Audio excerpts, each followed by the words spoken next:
আজকে যে পুস্তকটি প্রকাশ হতে চলেছে, বইটির নাম যেমন ব্যতিক্রমী জীবন, তার প্রত্যেকটি লাইন যারা পড়বেন ব্যতিক্রমী মনে হবে, ভাবনার দিক থেকে, মনন চিন্তনের দিক থেকে। এটা আমার বিশ্বাস। আজকে সভা শুরু করার আগে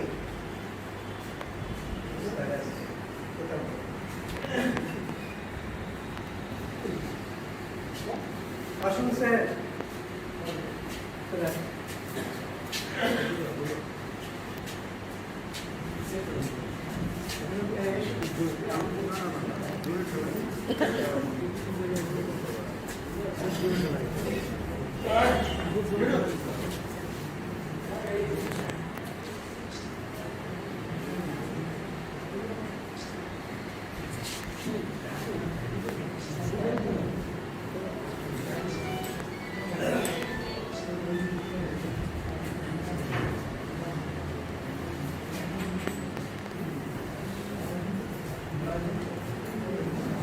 আজকের সভা আনুষ্ঠানিকভাবে শুরুর আগে সভাপতি মহাশয়ের কাছ থেকে অনুমতি নিয়ে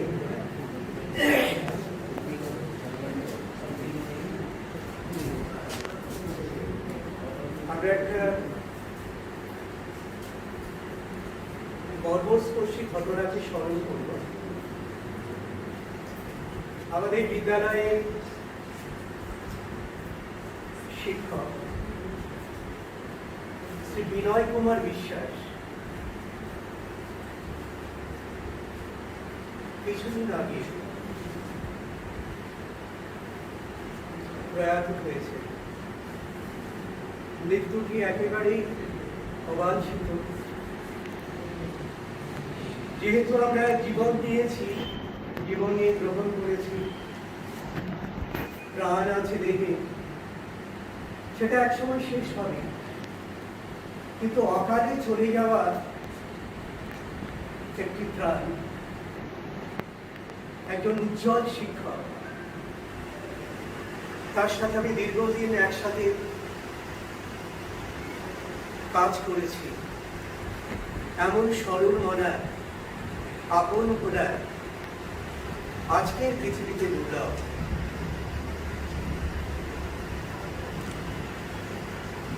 তার সেই বিনয় বিশ্বাসের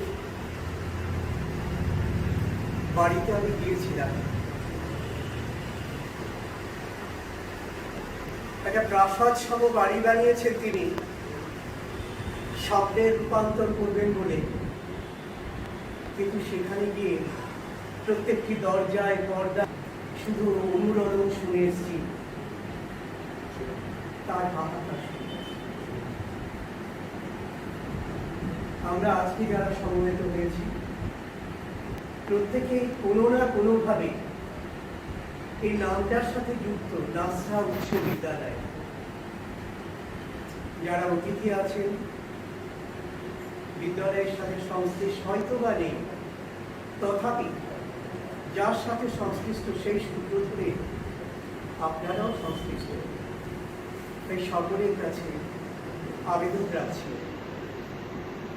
আমরা কিছুক্ষণের জন্য তার স্মৃতির উদ্দেশ্যে নীরবতা পালন করি।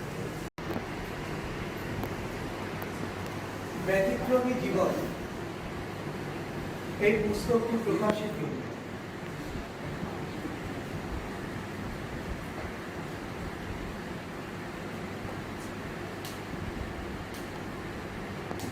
এই পুস্তকটি প্রকাশ করবার জন্য আমি আজকের অনুষ্ঠানের সভাপতি শ্রী সুশীল চন্দ্র সাহা এবং আমাদের আরেকজন মাস্টারমশাই শ্রী চিত্তরঞ্জন চক্রবর্তী মহাশয়কে অনুরোধ করছি, দুজনে একটু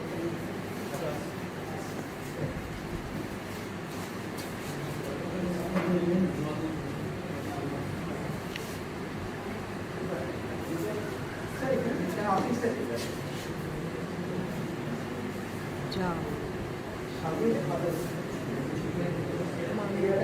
but first again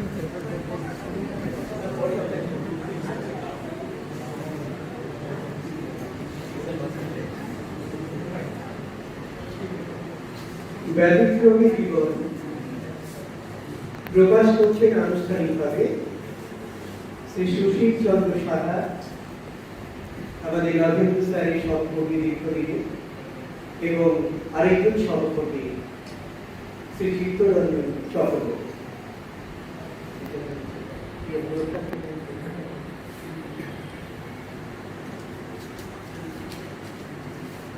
আমরা সকলে একটু কর্মচারী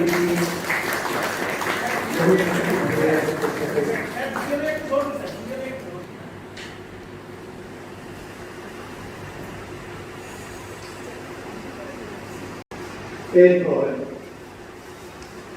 সভাপতির ভাষণ আমরা শুনব, সংক্ষিপ্ত ভাষণ।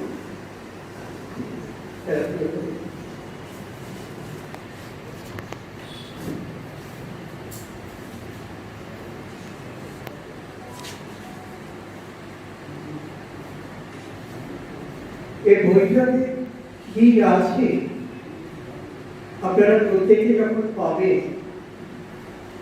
তখন তার তাৎপর্যবাদ গুরুত্ব আপনারা বুঝতে পারবেন। সভাপতি মহাশয়ের ভাষণেও খানিকটা হয়তো উদ্ভাসিত হবে। শুধু দুটো একটা কথা আমি উল্লেখ করছি। স্যারের প্রিয় শিক্ষক, প্রিয় সাথী, প্রিয় বিদ্যালয়, প্রিয় মানুষ, প্রিয় ভ্রমণস্থান, এগুলো তো রয়েছে। এগুলোর পাশে রয়েছে একেবারে ব্যক্তিগত অনুভূতির কিছু জায়গা, যেগুলো পাঠ করলে চলতে পেতে পারে। একটা শুধু উল্লেখ করছি, আমাদের স্যারকে এখানে আমাদের বিদ্যালয়ের সম্মানিত প্রধান শিক্ষক শ্রী সুবীর ভৌমিক মহাশয় মঞ্চে উপস্থিত হয়েছেন, তাকে আসন গ্রহণ করতে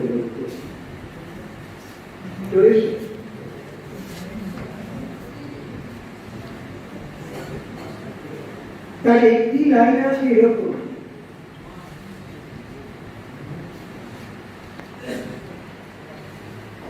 আমাদের মা বাবা সবাই বলতে অভ্যস্ত পড়াশোনাটা খুব কষ্টের জিনিস। এই বইটা পড়লে আমরা বুঝতে পারবো পড়াশোনাটা সবচেয়ে সহজ জিনিস, আনন্দের জিনিস। সে আনন্দ পাঠ করে তার কাঠিন্য কিছু থাকে না। আরো জানতে পারবো আমাদের মা বাবারা এখন যেটা চাই পার্সেন্টেজ অফ মার্কস, অর্থাৎ বেশি করে নম্বর। আমাদের মা বাবারা চাই না আমাদের সন্তান শারীরিকভাবে সুস্থ থাকুক, মানসিকভাবে বিকশিত হোক, সুন্দর মননের অধিকারী হোক। বেশি নম্বর চাই, চাকরি চাই, বড় চাকরি চাই। এগুলো কত ভুল যখন আমরা বুঝতে পারি। বৃদ্ধাশ্রমে মা বাবার আশ্রয় যখন শেষ আশ্রয় হয়।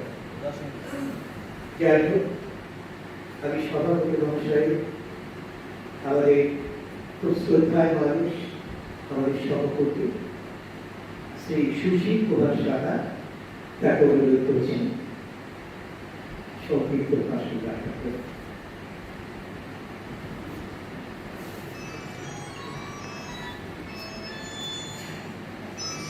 আজকে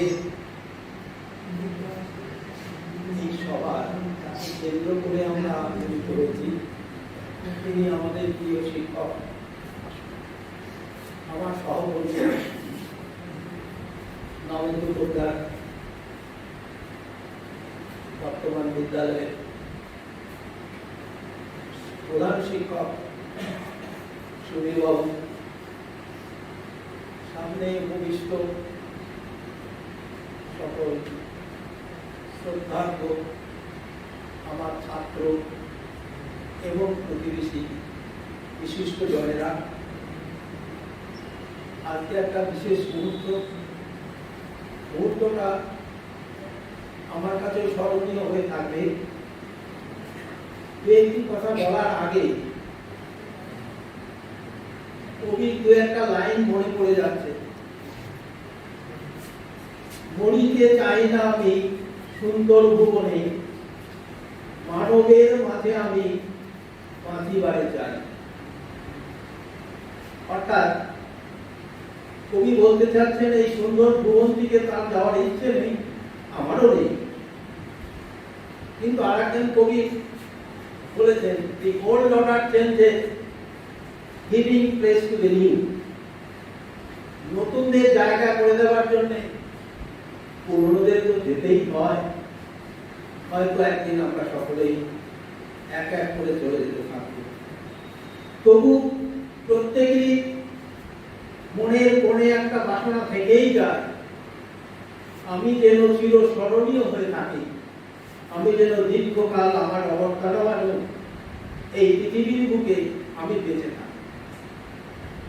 বিজ্ঞানীরা বলে থাকেন, আমার বিজ্ঞান সম্বন্ধে জ্ঞান অত্যন্ত কম, তবু যেটুকুনি শুনেছি তার থেকেই বলছি, প্রতিটি মানুষ, প্রতিটি প্রাণী, এমনকি উদ্ভিদরা পর্যন্ত তাদের পরবর্তী প্রজন্ম উৎপাদনের ভেতর দিয়ে নিজেকে বাঁচিয়ে রাখার চেষ্টা করে।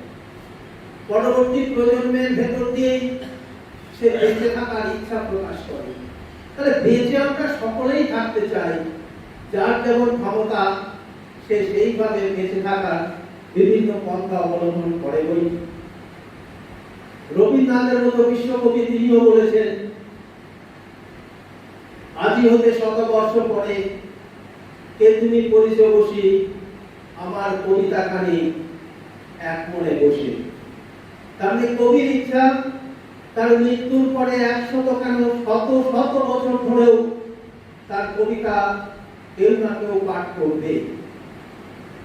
কিন্তু সমস্যা একটা আছে, আমরা যদি বাস্তববাদকে মেনে নিই, ন্যাচারালিজম বা রিয়েলিজমের যদি কথা যদি আমরা ভাবি, তাহলে দেখা যায় অবস্থার দ্রুত পরিবর্তন ঘটে। আমার জীবনে আমরা দেখেছি, আমার শৈশব কেটেছে গরুর গাড়িতে চড়ে, পালকিতে গিয়েছে, নির্ভর হয়ে গিয়েছি, সেটাও আমার জীবনে অভিজ্ঞতা আছে। আজকের দিনে সকালবেলা ব্রেকফাস্ট কলকাতায়, লাঞ্চ লন্ডনে, ডিনার আমেরিকা, আবার পরের দিন সকালবেলায় ব্রেকফাস্ট বাড়িতে, এটাও সম্ভব, এটাও দেখছি। পৃথিবী অতি দ্রুত এগিয়ে চলেছে। তবে দ্রুত এগিয়ে যাওয়ার সাথে একটা সমস্যা দেখা দিয়েছে বলে আমার মনে হয়, একজন শিক্ষক হিসাবে আমার অনুভূতি।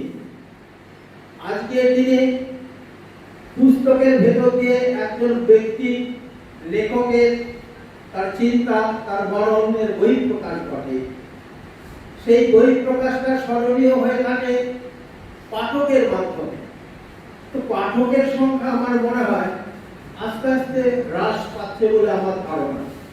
আমি নিজেও যে খুব একজন বড় পাঠক এ বলে নিশ্চয়ই দাবি করছি না।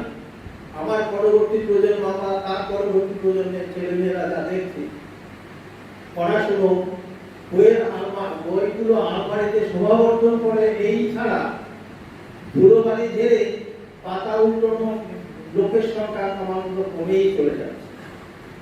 যাই হোক, তবু আমি বলবো, নবেন্দ্র বাবুর আজকের যে প্রচেষ্টা, তার চিন্তা, তার আজকের প্রকাশিত পুস্তকের ভেতরে যেটা তিনি ব্যক্ত করতে চেয়েছেন, জানি না কি ব্যক্ত করতে চেয়েছেন, পাঠ করে দেখব। নবেন্দ্র বাবুর বইয়ের প্রথম পাঠক, এবং যদি এটা বিক্রয়যোগ্য হয়, প্রথম ক্রেতার আবেদন আমি রেখে আরো দু একটা কথা বলে শেষ করব। চিন্তা, আজকে আমরা জানি এআই, আমরা জানি প্রিন্ট আউট। তো প্রিন্ট আউট কম্পিউটারে ক্লিক করলে কম্পিউটারের ভেতরে যে চিন্তা ভাবনা ঠাসাঠাসি করে রাখা আছে, আমি তাকে নাম দিয়েছি গুগল দা। গুগল দাকে যে কোনো প্রশ্ন করে উত্তর তিনি দিয়ে দেন, সঠিক দেন না বেঠিক দেন আমি বলতে পারবো না। তো কয়েক সেকেন্ডে 1-2 সেকেন্ডের মধ্যে উত্তরটা পাওয়া যায়। সঙ্গে সঙ্গে একটা ক্লিক করলাম, হড়হড় করে ঘড়ঘড় শব্দ করে একটা প্রিন্ট আউট বেরিয়ে গেল। তো কম্পিউটারের প্রিন্ট আউট খুব সহজলভ্য হয়ে গেছে। তো আগের দিনে তো কম্পিউটারও ছিল না, প্রিন্ট আউটও ছিল না। সেই প্রিন্ট আউট, আগের দিনের প্রিন্ট আউট ছিল পুস্তক। লেখকরা ভাবনা চিন্তা করত, ক্লিক করতে হতো না, লেখক নিজেই তার ভাবনা চিন্তাকে তার পুস্তকের মধ্যে মানে প্রিন্ট আউট রেখে যেতেন। আমরা সেটা কলেজ স্ট্রিট হোক কোনো বইয়ের দোকান থেকে সংগ্রহ করে সেটা পাঠ করতাম। তা আমরা এখন চলে এসেছি প্রিন্ট আউটের যুগে। তো যুগের সঙ্গে তাল মিলিয়ে চলতেই হবে। কিন্তু আমি অর্থনীতির ছাত্র হিসাবে এটাও ফিল করেছি, এই যুগের সঙ্গে তাল মেলাতে গিয়ে এআই এবং উৎপাদনের ক্ষেত্রে, সারা বিশ্বের উৎপাদনের ক্ষেত্রে বিজ্ঞানের এআই এবং রোবট, এই দুটো উদ্ভাবন একটা বিরাট রূপান্তর ঘটিয়ে ফেলেছে। কোন দ্রব্য উৎপাদন করতে গেলে বিভিন্ন উপকরণ দরকার, তার মধ্যে একটি প্রধান হলো শ্রম। শ্রমকে আমরা দুটো ভাগে ভাগ করি, একটা হোয়াইট কালার, একটা ব্লু কালার। মানে চেয়ার টেবিলে বসে কলম নিয়ে যারা শ্রমের কাজ করে তাদেরকে বলা হয় হোয়াইট কালার, আর দরাদরি টেনে এদান ওদান করে উৎপাদনের কাজে যারা সহজে করে ব্লু কালার। তাহলে হোয়াইট কালার তার প্রতিনিধিত্ব বর্তমানে করতে চলেছে আমার মনে হয় এআই, আর ব্লু কালারের প্রতিনিধিত্ব হয়তো করতে চলেছে আমাদের রোবট। কাজে রোবট এবং এআই যত সক্রিয় হচ্ছে আমার মনে হয় মানুষের শ্রমের প্রয়োজনীয়তা ততটাই হ্রাস পাচ্ছে। হ্রাস পেলে অসুবিধা নেই, এক সময় তো আমরা 18 ঘন্টাও পরিশ্রম করতাম, তার জায়গায় পয়লা মেতে আন্দোলন করে আস্তে আস্তে কমিয়ে সেটা 12 ঘন্টা, বর্তমানে হয়তো 8 ঘন্টা 7 ঘন্টায় নেমে এসছে। সেটা 1 ঘন্টা 2 ঘন্টায় চলে আসবে। কিন্তু শ্রম যদি দেওয়ার সুযোগ আমরা হারিয়ে যাতে না ফেলি, সেদিকে আমাদের সকলেরই আন্তরিক প্রচেষ্টা থাকা দরকার, ছোট বড় সকলেরই। আমার মনে হয় আজ থেকে 8-10 বছরের মধ্যে অন্তত বর্তমান শ্রমজীবী মানুষের সারা বিশ্বে তার ভেতরে 40% এমপ্লয়মেন্টের জায়গাকে এআই এবং রোবট একটা হুমকি দিচ্ছে, রীতিমতো হুমকি দিতে শুরু করেছে। কাজে সেই জায়গার হাত থেকে আমাদের বাঁচতে হবে। আবার ফিরে আসি অন্য কথায়, সে পুরোনো কথা, আজকে পুস্তক উদ্ভাবনের কথা। নবেন্দ্রবাবুকে আমি বিশেষভাবে আমার অন্তরে শুভেচ্ছা জানাচ্ছি এই কথা ভেবে, ওনার দু একটা প্রকাশ যদিও পূর্ণ হয়েছে। আমি কখনো লেখার প্রয়াস করিনি, কখনো ভেবেছি কিন্তু প্রিন্ট আউট বের করিনি। সে প্রিন্ট আউটটা মনেই রয়ে গেছে, পর মুহূর্তে আবার হারিয়ে গেছে। যখন কলম নিয়ে বসেছি প্রিন্ট আউট বের করার জন্য, তখন মনে হয়েছে কি যেন ভেবেছিলাম, কিছুই মনে করতে পারছি না। যাই হোক, নবেন্দ্রবাবু সেই সমস্যাটা কাটিয়ে উঠে উনি একজন ব্যতিক্রমী মানুষের পরিচয় দিয়েছেন এবং আজকে পুস্তকের নামটাও নামকরণও করেছেন ব্যতিক্রমী। এই ব্যতিক্রমী জীবনে তার অভিজ্ঞতার কথা পাঠ করে আমরা সকলে নিশ্চয়ই ধন্য হব এবং সমৃদ্ধ হব। এই কথা বলে আমি নবেন্দ্রবাবুকে আর একবার ধন্যবাদ জানিয়ে এবং উপস্থিত সকলকে শুভেচ্ছা জানিয়ে আমার বক্তব্য শেষ করলাম। ধন্যবাদ।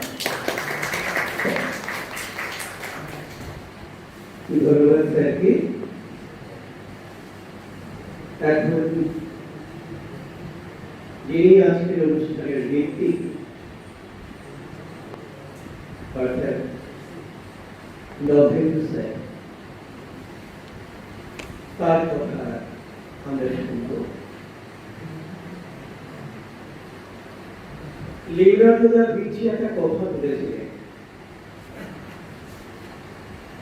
the highest form of sophistication is simplicity. আমার মনে হয় সেই সারণ্যে একেবারে জীবন্ত প্রমাণ উঠে আমাদের মঞ্চে বসে আছে। আমাদের স্যার নবীনগর, আমরা স্যারের কথা আমরা শুনি এবং আমরা সুবিধা কথা একটু শুনব। প্রথমে স্যার।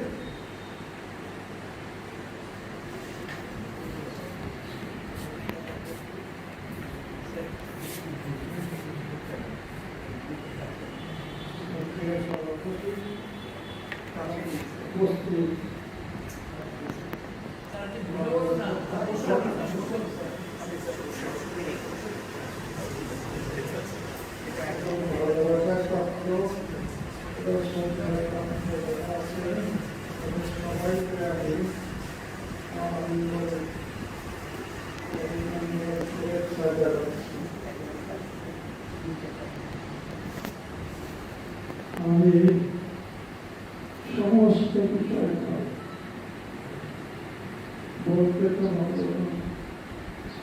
বলা যাবে, একটা বিষয় আমি গুরুত্বপূর্ণ বলতে চাই। আমার সাথে যা যা হল, এই হেডিং একটা লেখা আছে, সেটা সম্পর্কে আমি বলতে চাই। আমার সাথে যা যা হল, আমি জন্মগ্রহণ করেছিলাম ছোটখাটো এক যোদ্ধা পরিবারে। যোদ্ধা ঠাকুরটা যোদ্ধা ছিল, তার সন্তান আমার বাবা, সেই যোদ্ধাটি বেড়ে গেছে। সেই যোদ্ধাটি কতদিকে জমির মালিক ছিল ঠাকুরটা, 300 বিঘে জমির মালিক। তার একটা অংশ ষোলভাগের ব্যাখ্যা আমার বাবা দিয়েছিল, কিভাবে দিয়েছিল সেটা বলতে জানি। ষোলভাগের এক ভাগ দিয়েছিল, তাই দিয়ে অবাধ সংসার চালাত। বাবাটা যার ভাই ছিলেন, জ্যাঠামশাই চারটে সন্তান, ছোট টাকা একটা সন্তান, মেজো টাকার প্রতি সন্তান ছিল। বাবার 7টা ছেলে, একটা মেয়ে, অর্থাৎ 8 ভাই বোন। কোনো রকমের বলতে মানে ছোটবেলায় না খেয়ে বড় হয়েছে, তারপর বলা যায় না, একবেলা খেয়েছি, আরেকবেলা ফ্যান ভাত খেয়েছি। ফ্যান দিকে কয়টা আছে তা খুঁজে পাওয়া যেত, এরকম ফ্যান আউশের ফ্যান, সেই ধন্যবাদ সরকারে একবারটি ফ্যান আর চতুর্থ মাধ্যম। এই খেয়ে বড় হয়েছি, কারণ যোদ্ধাদের ছেলে ছোটবেলার এক আনা পেয়েছি, কিন্তু সন্তান হয়ে গেল 8 জন। 8টা সন্তানের জন্ম দিল আমার মা সোনার করি, নাম ছিল মান। সেই মান 8টা সন্তানের জন্ম দিয়ে শেষ পর্যন্ত বিভিন্ন ধরে মারা গেল। মা মারা যাওয়া থেকে বাবা 6 বিঘে জমি বিক্রি করে টাকা দিল দাদার সাথে, যে তুমি কৃষ্ণনগরে আনন্দময় জমা নিয়ে গিয়ে মা চিকিৎসা করো। ওখানে দুঃসম্পর্কের এক মামা আছে, ডাক্তার, চিকিৎসা করে একটু সুস্থ করে টাকা শেষ হয়ে গেল, ফিরে আসলো। ফিরে যখন আসলাম 48 48 সালে ফিরে আসার পরে মার ছোট সন্তান অর্থাৎ আমার ছোট ভাইয়ের বয়স 8 মাস। 8 মাসের ভাইকে মাকে রেখে বড় 4 ভাই এবং দিদি পূর্ব পাকিস্তান ছেড়ে ভারতে চলে আসলো। আমি তখন বড়, আমার বয়স 8 নয়। বাবা প্রাইমারি স্কুলে কাজ করতেন। ছোট ভাই 8 মাসের ভাইটাকে আমি 8 বছরের তৈরি করলাম নিজে হাতে। এইটা একটা ব্যতিক্রম আমার জীবনে। ওই ভাইটা মানুষ করার কথা কাজ হয় মাসি, নাহলে পিসি, নাহলে দিদিমা, নাহলে ঠাকুমা, নাহলে দিদি, নাহলে দাদা। আমার মতো 8-9 বছরের একটা ছেলে 8 মাসের বাচ্চাটাকে 8 বছরের তৈরি করবো। পড়াশুনো ভাব 5 বছর লেখাপড়া করছি। স্ত্রীকে যখন করি তখন মারা গেল। এরকম জীবনে কারোর জীবনে ক্ষতি থেকে থাকলেও বলতে হবে। ছোট ভাই এবং বাবাকে রান্না করে খাওয়ানো, আরো 8 মাসের ভাইটাকে দুধ খাওয়ানো, স্নান করানো, সব। আমি জীবনে এরকম দুঃখের জীবন যেন কারোর না হয়। তারপর একটু বড় হলো, 4-5 মাস, 4-5 বছরের যখন হলো বাচ্চা, তখন বাবা বললে স্কুলে ভর্তি হয়। আমার কাছে তো অল্প বিস্তর পড়াশোনা করলি, এবার 5-এ ভর্তি করে দেবে। 5-এ ভর্তি করে দিল। 7 বছর ইংলিশ হাই স্কুলে 5-6 সেখানে পড়লাম। পড়ার পরে বাবা বলল যে তুই টাকা চলে যা, আর একটা স্কুলে চাকরি পেয়েছি, এবার তুই চলে যা। আমি চলে আসলাম বাংলা একাডেমিতে ভর্তি হলাম। ক্লাস 7-এ বাংলা একাডেমিতে ভর্তি হলাম।